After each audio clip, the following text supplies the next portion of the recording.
Well, I thought before I got too far, I would demonstrate my mega tree slash spiral tree. I can't call it mega tree, sorry. I call it my junior. It's 10 foot long. Or I should say that's a 10-foot piece of pipe. These are, I believe, 3/16 flat stock that I heated and bent around the pipe. Around this bent ring is the top rail of chain link fence. I bent it by using, they're over here, one of my many bending tools. I got two of them there, different diameters, different tools.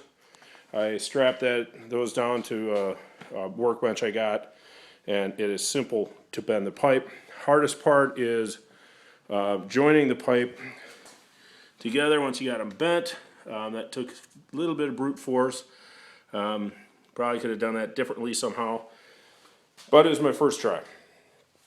I brought all these together in the middle, drilled a hole through them. Then I have the collar on my pipe, threaded pipe, and what I can do with that is use that to help by screwing this one way or the other. I can push that pipe up or pull it down, and what that in turn does is it will help tighten up my eye bolts, which are these are for my spiral tree. Now what I used for that was electric fence wire. Problem, you do end up with a lot of little sharp points, which in turn ends up being a lot of scratches all over your body. I wasn't wearing gloves when I should have been. And then I use these to fine tune my angle of my tree. Once I got them tight, and just think about these, the electric fence wire, I bought a 1/4 mile of steel. You can buy aluminum, but I bought it for like $27, $25 for a 1/4 mile. I've already made 2 of these trees, and I had made one, my first prototype. I ended up pulling all of them off because they ended up all being too short. And it was just easier, and I had so much of it left over, I just recycled that. So now the nice thing is, right now I'm stringing my mega tree lights. I'm standing in my heated garage. Yes, I know heated, and my back door is open because we have a big guy here who is in need of serious play.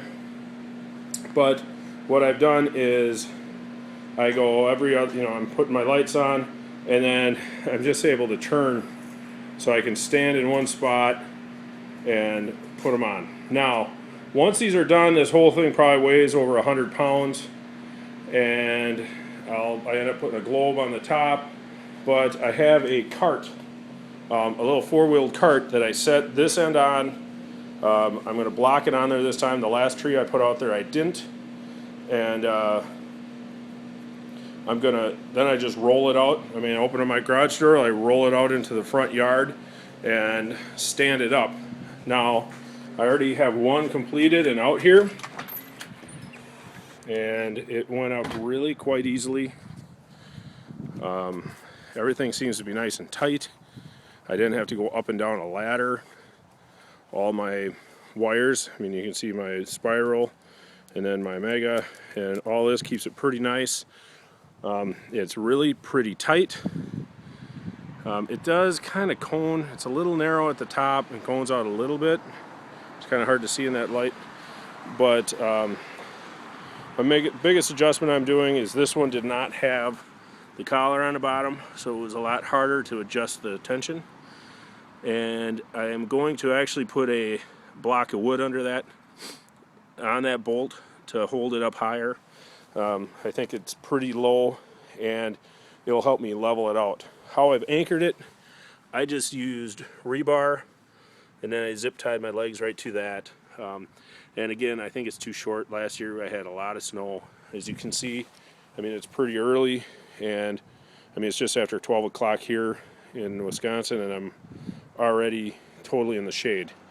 So this part of my house does not get a lot of sun, so my snow doesn't melt very fast.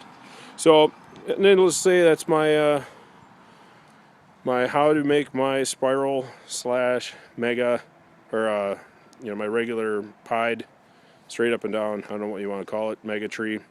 And they're 10 foot tall. There's my globe on top, and that's all I got for now. Thanks.